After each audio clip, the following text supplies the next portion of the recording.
Hi guys, I'm Darren, and in this video we're going to add simple retracts in ETHOS. So this video comes about because I saw a comment on Facebook where someone was going to give up with ETHOS because they couldn't work out how to add simple retracts. I don't mean to sound obtuse or anything when I say simple retracts, I'm just meaning that it's basically the gear comes up and down, there's no door sequences or anything like that, it's just basic aircraft retracts. So what I'm going to do is go through the steps to add that in this video. I do have a model set up which already has retracts, so I'm going to delete those and we're going to set them up from scratch. So for this demo I'll be using the X20S and this Rock Hobby Viper Jet. I won't be putting the wings on just because it'd be easier to fit on the desk, but all the retracts in this model are connected to the same cable anyway, so it's not really going to make any difference. So the front wheel will be what we're looking at, but it will work with the rest of the gear in exactly the same way. So this is pretty much just adding a basic free mix, but we do need to change it slightly because undercarriage just generally has two positions. So if you have a three-way switch, you've got this middle position, but we just want a definite -100 to 100 throw with our switch, just to make sure that the gear will either be up or down. So let's have a quick look at what's on the transmitter already. Okay, so while we're here, let's have a quick look. This is my on and off switch. This is a 6S, that's why it's got an XT90, and we've just got an S6R in here. Well, we have ailerons, elevator, we've got rudder, throttle, flaps, and landing gear. Before we go on, just to point out, I have got a widget here to set up to show the landing gear position, and I'm using this switch SB for the gear. And you'll notice the top two positions just are exactly the same, nothing moves here, but when I go to the bottom position, that's when the landing gear will go up. I've set it so that it's more likely if you knock the switch to go down, because you can land if it's down. If it's an emergency, you just sort of flick it. So that's landing gear up, that's landing gear down. And I'll show later on how to set up this little widget. Okay, so we're all set, ready to go. You notice that the display has just gone back to channel 6. But what we're going to do is just go into our mixer and we're going to add a free mix. So this is the standard mixer that we can use for setting up virtually anything if we wish. So I'm just going to stick it after my flap switch. So the first thing I'm going to do is give it a name, just so that we know exactly what we're dealing with. Leave the condition to always on, and on the source we just want to select the switch that we're going to use for our landing gear.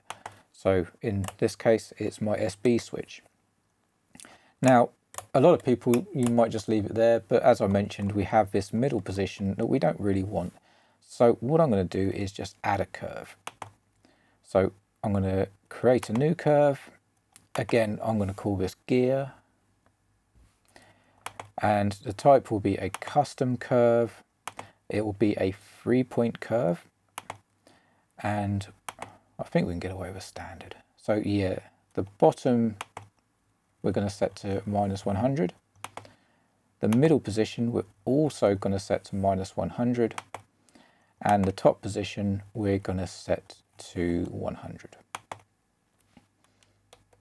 So that's our curve set up. So now we've removed the switch. You can see in this down position here, it's at 100, and in the middle and up position is at -100. So the last thing that we're going to do is assign it to a channel. So I believe my gear was on channel 6, and it automatically will assign it the same name as the mixer. So that is our gear created. So what we should be able to do now is have a look. Right, so before powering on, I'm just going to make sure that the switch is in the gear up position, because that's where the gear is. And also it's worth setting up a warning that's in the gear up position. So I'm just going to turn on the model now.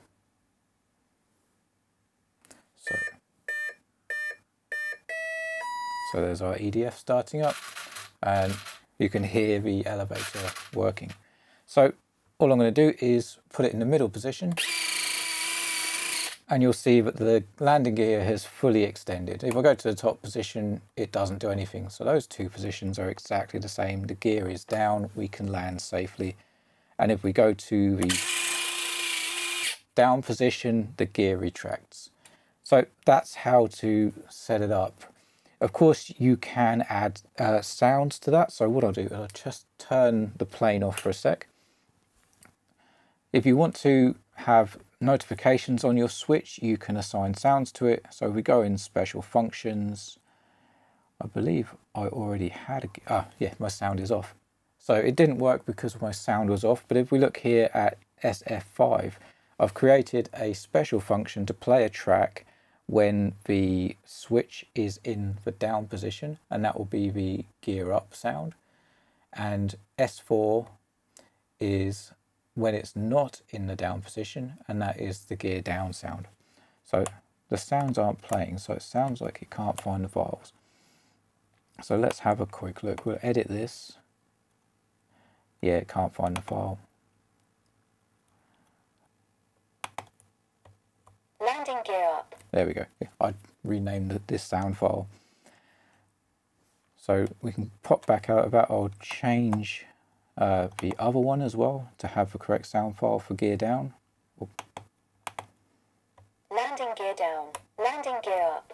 So there you go. You can assign sound files. The other thing I mentioned was the alert when you turn the model on so that the switch is in the right position. Now that is in the checklist.